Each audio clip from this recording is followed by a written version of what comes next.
사랑의 이유인 주님을 영원히 사랑할 수 있기를 주의 이름으로 축원합니다. 오늘 우리에게 주시는 하나님의 말씀은 누가복음 2장 41절에서 52절까지 말씀입니다. 우리 다 함께 일어나셔서 하나님의 말씀 누가복음 2장 41절에서 52절 함께 교독하겠습니다. 제가 먼저 읽겠습니다. 그의 부모가 해마다 6월절이 되면 예루살렘으로 가더니 예수께서 12살이 되었을 때 그들이 이 절기의 관례를 따라 올라갔다가 그 날들을 마치고 돌아갈 때에 아이 예수는 예루살렘에 머무셨더라. 그 부모는 이를 알지 못하고 동행 중에 있는 줄로 생각하고 하루길을 가는 후 친족과 아는 자 중에서 찾되 만나지 못하며 찾으면서 예루살렘에 돌아갔더니 사흘 후에 성전에서 만난즉 그가 선생들 중에 앉으사 그들에게 듣기도 하시며 묻기도 하시니 듣는 자가 다 그 지혜와 대답을 놀랍게 여기더라. 그의 부모가 보고 놀라며 그의 어머니는 이르되 아이야 어찌하여 우리에게 이렇게 하느냐 보라 내 아버지와 내가 근심하여 너를 찾아노라.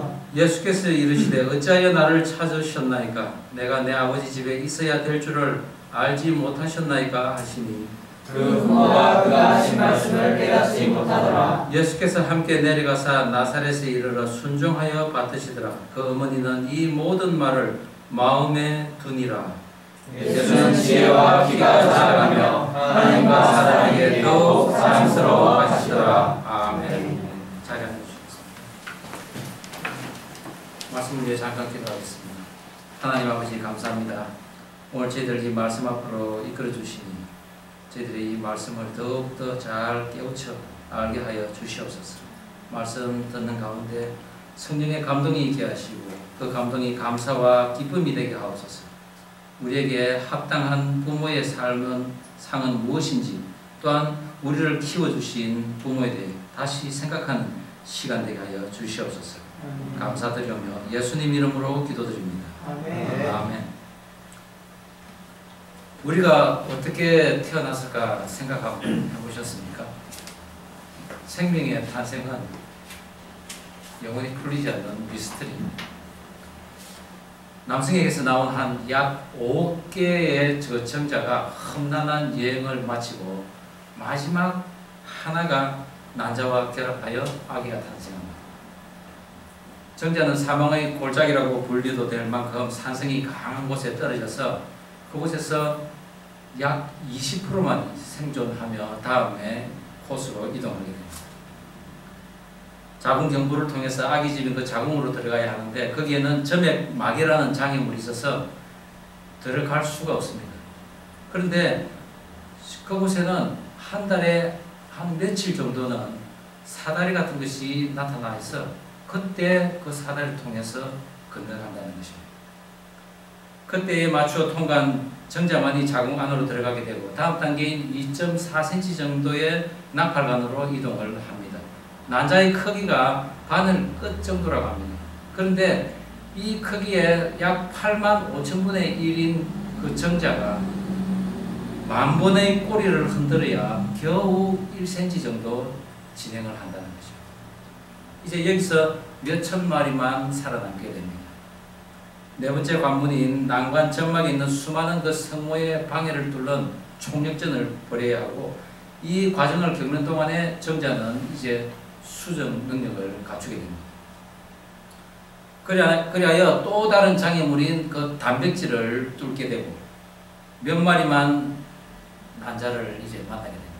그러나 그 중에 단 한 마리만이 난자로 들어가게 되는데 이 머리에 투구 같은 것을 쓰고 계속 그 난자의 그 벽을 뚫습니다. 그런데 마침내 그 투구 같은 것이 벗겨지면서 난자의 벽을 뚫게 되고 한 마리가 들어가서 이제 수정을 하게 된다는 것입니다.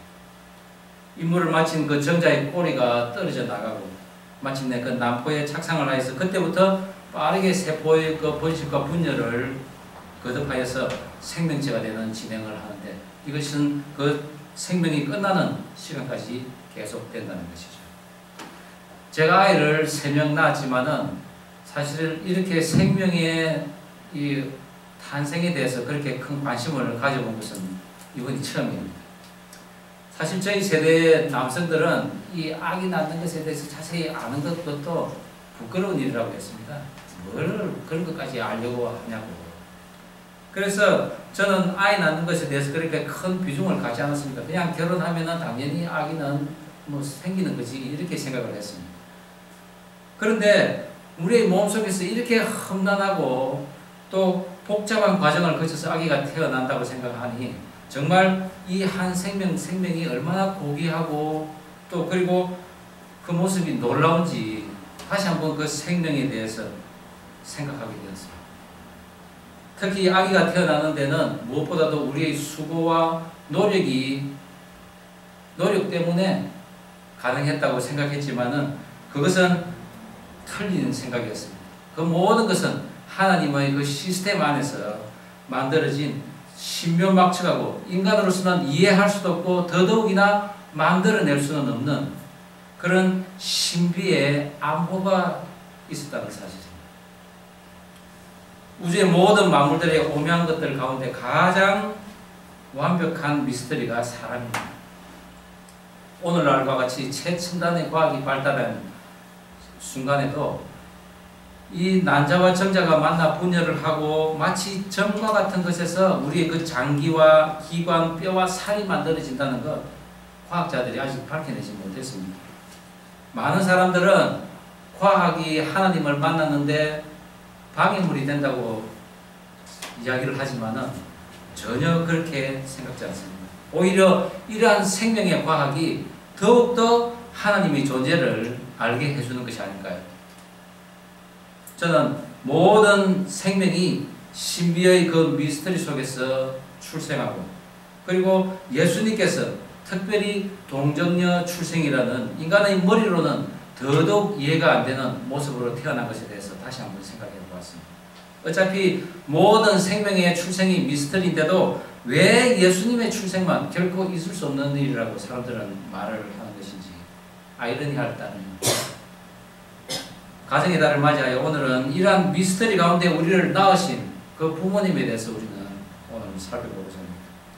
가정의 온전한 기능을 하려면은 죄 가운데 우리가 있음을 인식해야 된다고 했습니다. 그리고 그 죄로부터의 분리가 있어야 하고 그것을 위해 예수님께서 금을 주러 오셨다고 했습니다.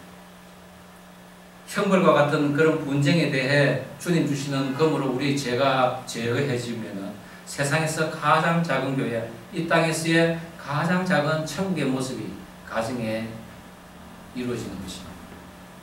이 땅에서의 작은 천국을 책임지고 이끌어가는 우리 부모님들의 그 모습을 특히 하나님에게 합당한 부모의 그 모습을 예수님의 그 육신의 부모인 마리아와 요셉을 통해서 우리가 살펴보면 좋겠습니다. 하나님에게 합당한 부모, 그 첫 번째는 하나님의 율법과 계명에 따라 자녀를 양육하는 사람입니다. 누가복음 2장 41절 말씀 우리가 한 목소리로 읽어보겠습니다. 시작. 그의 부모가 해마다 유월절이 되면 예루살렘으로 가더니 예수께서 12살 되었을 때에 그들이 이 절기의 관례를 따라 올라갔다가 유대인들은 산모가 자녀를 낳으면 율법에 따라 정한 기간이 지나고 나면 제사장에게 가서 보입니다. 그리고 규례대로 예물을 드리고 그리고 속죄를 받습니다. 그 이유는 처음 태어난 자는 하나님의 그 시기에 감사의 모습으로 나간다는 것입니다. 또한 해산한 산모는 부정하게 된 것으로 여겨졌기에 정결케 하기 위하여 번제와 속죄제를 드립니다. 번제는 출산에 대한 감사의 표시로 드리고 또한 속죄제는 출산에 따른 그 부정을 제거하는 뜻으로 드려야 했는데 이 마리아와 요셉도 이 율법을 잘 지켜 행하면서 아기 예수님을 양육했다는 것입니다. 비록 남들처럼 양이나 소를 드리지 못했지만은 하나님께서 정한 법대로 아이를 양육했던 것입니다. 한편 이스라엘에서는 처음 난 짐승의 새끼를 여호와께 드릴 뿐만 아니라 가정에서 태어난 자를 또한 하나님께 드렸습니다. 그것은 레위 지파를 통해서 이제 하나님 앞에 제물을 바치는 성별 의식을 했다는 것입니다. 처음 난 것은 다 하나님 것이라고 하셨습니다. 하나님께서는 또한 레위 지파도 나의 것이라고 했습니다. 이제 더 이상 짐승의 피 흘림의 제물을 받지 않으시고 이제 모든 구원받은 자의 그 첫 제물로서 예수 그리스도께서 자신을 단번에 드리기 위해 요셉과 마리아의 자식으로 태어나신 것입니다. 마리아와 요셉은 그들이 아는 한 율법과 계명을 신실하게 지키고 인간의 몸으로 오신 하나님의 아들 예수에게도 그 같은 율례와 규례를 가르치며 지켰던 사람들입니다.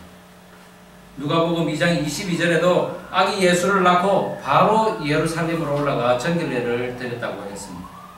그리고 오늘 본문처럼 예수님이 12살이 되었을 때도 이스라엘의 그 규례대로 유월절을 지키러 예루살렘 성전으로 올라갔습니다. 유월절은 무엇입니까?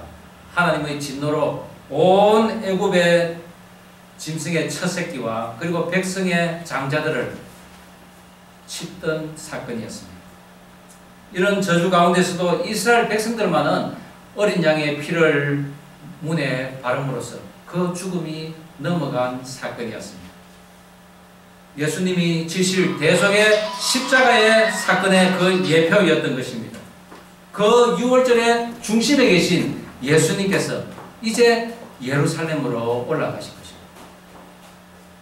우리는 종종 교회에 가야만 또한 기도원에 가야만 우리의 심각한 문제가 해결될 것이라고 생각하는 경우가 없습니까? 저희가 한국에 있을 때 저희 가정도 문제에 심각한 것들이 많이 있었습니다. 그 문제가 해결이 안 되고 끊임없이 막힌 담이 가로막고 있는 그런 상황이 있었습니다. 그때 제 집사람이 비장한 각오를 하며 기도원에 가겠다는 것입니다. 그리고 하나님의 응답을 듣기 전에는 한 달이 되어도 내려오지 않겠다고 했습니다. 저는 당황했습니다. 막내는 그때 겨우 6살이었는데 아니 너무 오래 걸리면 어떡하나 내심 걱정을 했는데 하루 만에 내려와 버렸습니다. 아니 하루 만에 내려올 것을 왜 그렇게 난리를 치며 그래 올라가냐고 그래 빈정대며 물었는데 제 아내의 말은 책 한 권을 가져가며 읽다가 거기서 하나님의 말씀으로 응답을 받았다는 것입니다. 그래도 거기까지 갔는데 싶어 그 기도를 하려고 애를 썼지만은 기도는 안 되고 오히려 하나님께서는 옆에 그 아픈 사람 그리고 금식으로 누워있는 사람들 그런 사람들의 모습만 보이더라는 것입니다. 집사람이 기도하는 그런 많은 문제들 막힌 담이 될 수도 있겠지만은 그 많은 것은 하나님의 그 진행 중에 있다는 사실입니다. 우리의 기도보다도 더 슬프고 더 심각한 기도로 하나님만을 찾는 그 영혼들을 보여주신 것입니다. 그렇습니다. 하나님께서는 하나님을 간절히 찾는 우리들의 통회하는 심령의 예배를 간절히 바라셨던 것입니다. 마리아와 요셉은 천사들을 통해서 다윗의 위를 주겠다는 그리고 야곱의 집에 왕노릇 하겠다는 그 나라가 무궁하리라는 예언을 받습니다. 계시를 받습니다. 목자들을 통해서 다윗의 동네에 구주가 나겠다고 또한 계시를 받습니다. 동방박사들의 경배를 받고 그리고 그 이후에 엘리세벳과 사가랴를 통해서 다시 한번 하나님께서 메시아를 잉태케 함을 확인케 하였습니다. 또한 성전의 그 시몬이라는 사람 모친 마리아에게 이렇게 예언합니다. 이스라엘 중 많은 사람을 패하고 흥하게 하며 비방을 받는 표적이 되기 위해 세움을 받았고 칼이 내 마음을 찌르듯 하리라. 예수님의 십자가의 모습 이미 예시를 해주는 것입니다. 수많은 계시와 예언의 말씀을 전해드렸지만 결코 그들은 들리지 않고 현재 자신들이 알고 있는 그 율법과 계명들을 자신들만 지킬 뿐만 아니라 그들의 장자인 예수님에게도 가르치며 지키게 했던 것입니다. 하나님의 관점에서 너무나도 잘하고 있는 하나님의 나라에 합당한 부모였던 것입니다. 우리의 가정도 마찬가지입니다.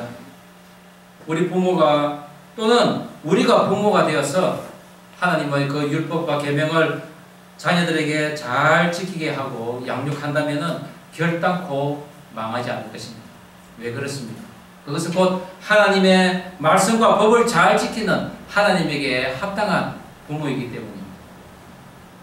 사랑의 교회 오카노 목사님께서 암투병 말기 때에 고백한 사실입니다. 평생에 그분께서 가장 행복하게 드렸던 그 예배는 가정에서 어머니와 함께 눈물로서 기도하며 드렸던 예배라고 했습니다. 그렇습니다. 신앙생활 교회에서만 하는 거 아닙니다. 특히 가정에서 하나님의 율례를 따라 자녀를 양육하는 부모의 그 그늘 아래에서 양육되는 것 너무나 중요하다는 것입니다. 그런 부모 밑에서 양육되어지는 자녀 결코 망하지 않는다는 것을 믿으시기 바랍니다. 하나님에게 합당한 그 부모의 모습. 두 번째는 최선을 다해 자녀를 보살핀다는 것입니다. 누가복음 2장 43절에서 45절 함께 읽겠습니다. 시작. 그 날들을 마치고 돌아갈 때에 아이 예수는 예루살렘에 머무셨더라. 그 부모는 이를 알지 못하고 동행 중에 있는 줄로 생각하고 하룻길을 간 후 친족과 아는 자 중에서 찾되 만나지 못하며 찾으면서 예루살렘에 돌아갔더니 6월절을 맞이하여 예루살렘 성전으로 올라갔다가 돌아오는 길에 아들 예수가 보이지 않는 것입니다. 하룻길이 지났다고 했습니다. 약 20-30km 정도 될 것입니다. 당시 6월절을 지키기 위해 예루살렘에 모인 숫자가 거의 200만 명에 이른다고 유대 역사가들은 이야기하고 있습니다. 수많은 인파에 휩쓸려서 하룻길을 가다가 함께 간 그 친족들과 함께 있겠거니 생각을 하고 갔지만은 예수는 보이지 않습니다. 얼마나 그 부모들이 놀랬겠습니까? 우리 같으면 사실 울고불고 난리가 났을 텐데 성경에는 그렇게 자세히 기록되지 않습니다. 그러나 성경에는 찾으면서 예루살렘으로 갔다고 했습니다. 이 제테오라는 단어 현재 분사형으로 나타나고 있는데 계속 찾았다는 것입니다.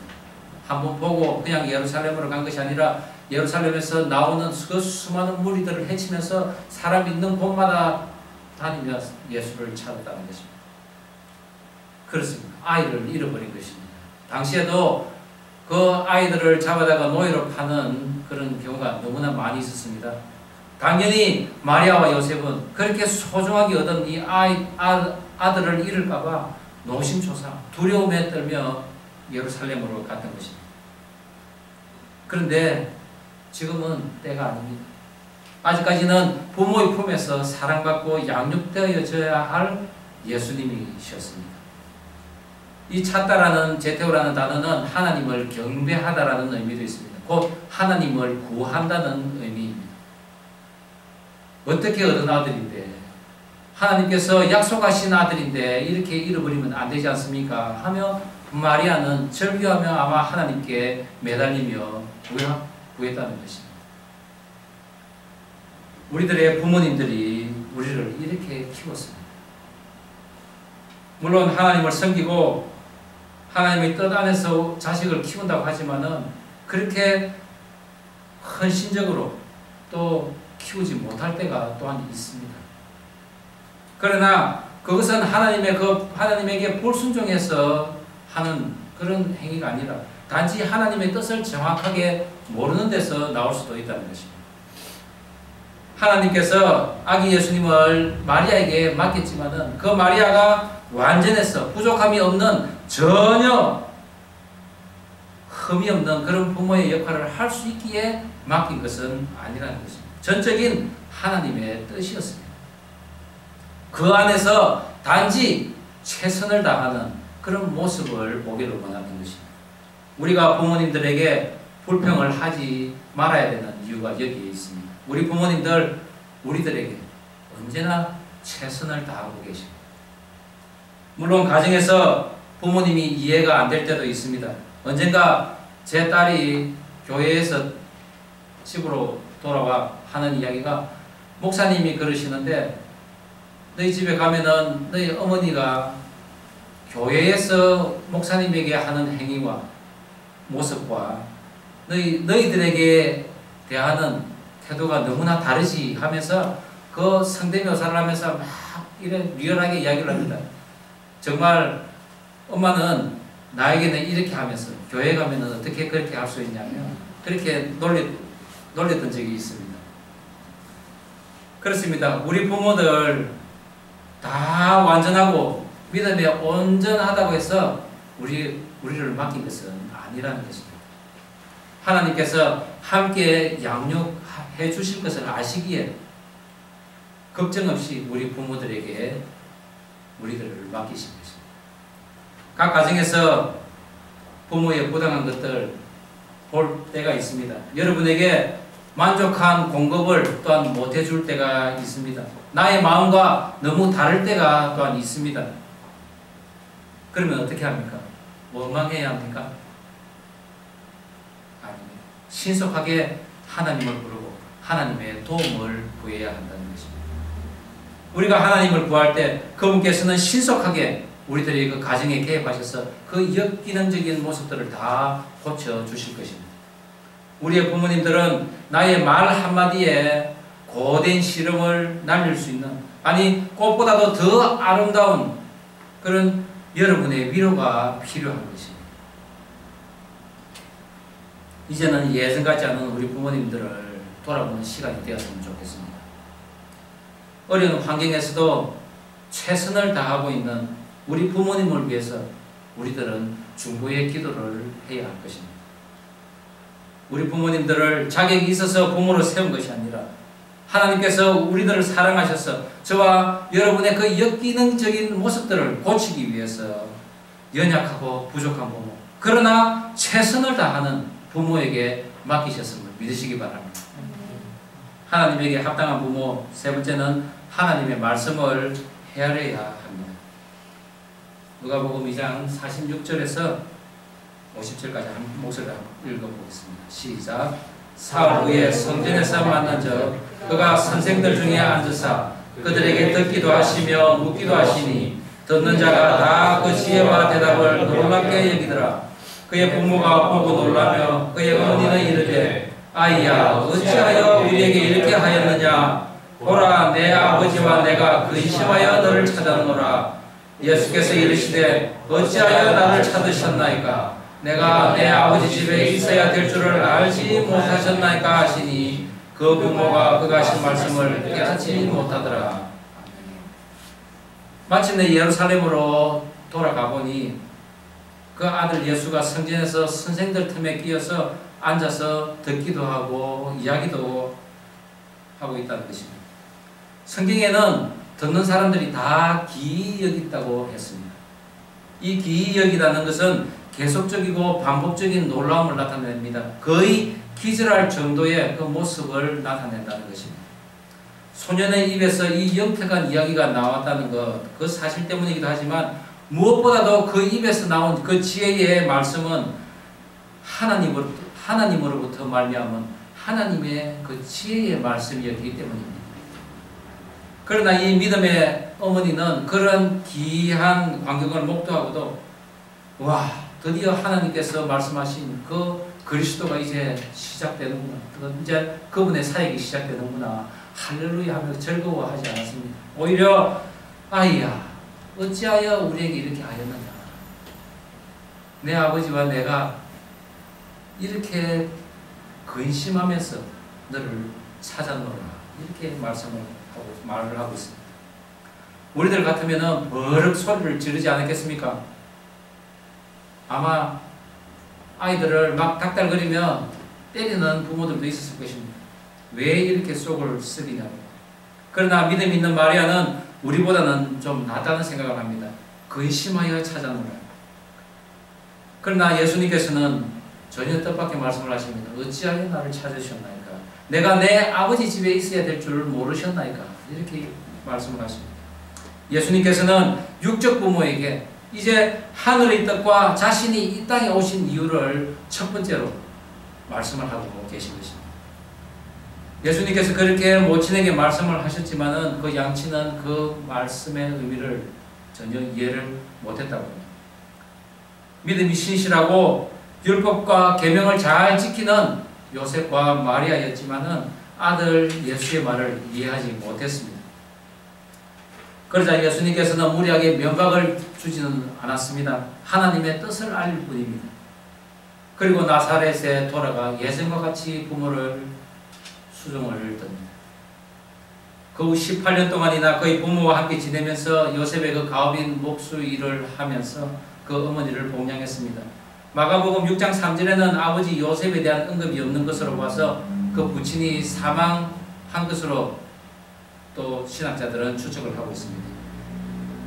당시에 그 예수님의 그 살림살이 정결례로서 양이나 염소를 바치지 못할 정도의 그렇게 어려운 형편이었습니다. 그러니 예수님께서도 힘껏 그 가정을 돌볼 수밖에 없었던 것이죠. 모친 마리아도 또한 그 아들 장남이 얼마나 의지가 되었겠습니까? 그런 아들이 다윗의 위를 이어서 영원히 왕노릇 할 것이라는 천사의 그 예언을 육신의 삶을 살고 있는 이 마리아는 온전히 이해할 수 없는 것이 당연했습니다. 그것이 하나님의 뜻이기도 합니다. 마리아가 아들인 예수가 십자가에서 처참한 삶을 마감할 것을, 아니 그것도 33살의 청춘에 핍박과 멸시를 받으며 죽임을 당한다는 것을 확실히 알고 있었다면 그 의미로서의 삶을 살 수 있었겠습니다. 그러나 모친 마리아는 다는 알 수 없었지만 그 아들 예수의 말을 마음에 두었다라고 하였습니다. 지금 정확히는 모르지만 천사의 그 계시를 들었지만은, 아니 예수님을 성령으로 직접 잉태하였기에 누구보다도 예수님의 그 남다름을 부정할 수 없는 그 마리아가 지금은 예수님을 육적으로 의지하지만은 언젠가는 떠나가야 할 한 여인의 필요를 지금 당장 채워주는 그런 존재가 아닌 것을 어렴풋이 알고 있었다는 것입니다. 그러나 그 때와 또한 어떻게 그것이 이루어지는가는 그 아들이 좀 더 품에 안겨 있기를 그저 바라는 마음에서 그런 인간적인 모습으로만 그 예수를 지금은 바라보고 있는 것입니다. 마음에 두었다라는 그 원어는 중심에 철저하게 두었다, 그리고 철저히 지켰다라는 의미입니다. 예수님의 공생애가 시작되고 바리새인들에게 미움을 받고 있을 때 얼마나 두렵고 걱정이 되었겠습니까? 여자 중에서 가장 복을 받은 여인이라고 하지만은, 아니 한편으로는 슬픔의 어머니인 마리아였습니다. 예수님의 그 십자가의 현장을 그대로 지켜보아야 했고, 예언대로 가슴이 칼로 찔리는 듯한 그런 고통에 오열을 했던 어머니였습니다. 나사렛에서 함께 보낸 소년 예수, 그 청년의 예수와 함께 했던 시절이 가장 행복했던 어머니였던 것입니다. 하나님의 말씀을 마음 중심에 철저히 간직한 채 말입니다. 우리들의 부모님들도 마리아와 다르지 않다고 생각합니다. 언젠가는 서로 헤어질 것을 알고 또한 보내주어야 함을 알고 계시지만은 그래도 아직은 아니길 바라며 육적인 소망을 마음에 품고 자녀들을 양육합니다. 자녀들의 퉁명스러운 말 가슴에 담지 않고 행복했던 그 유년 시절과 좀 더 내 곁에 있어 주기를 바라는 연약한 마음의 소유자지만은 하나님께서 여러분을 맡기셨고 또한 언젠가는 큰 일을 도모할 존재라는 것을 마음에 두고 살아가는 우리들의 부모인 것입니다. 오늘도 우리는 여전히 육적 연약함에 놓인 채 부모는 자식은 부모를 기대하며 살아갑니다. 그러나 때로는 서로에게 상처를 주고 또한 받기도 합니다. 그렇지만 서로에게 함께 할 날이 그렇게 많지 않다는 것을 우리는 알고 있습니다. 그러나 우리들의 부모는 자식에게 있는 허물을 덮어주고 또한 이해하고 좀 더 잘할 수 있도록 격려해주는, 그리하여 하나님의 뜻 안에서 언제나 최선을 다하시는 그런 부모님이시라는 것입니다. 그 부모님이 바로 하나님께서 인정하신 합당하신 우리들의 부모인 것입니다. 하나님께서 허락하신 합당하신 그 부모를 다시 한번 생각합니다. 그 부모를 위해 기도하는 아름다운 5월이 되기를 주의 이름으로 축원합니다. 기도하시겠습니다. 우리가 기도할 때 우리가 온전히 하나님의 그 율례와 규례를 따라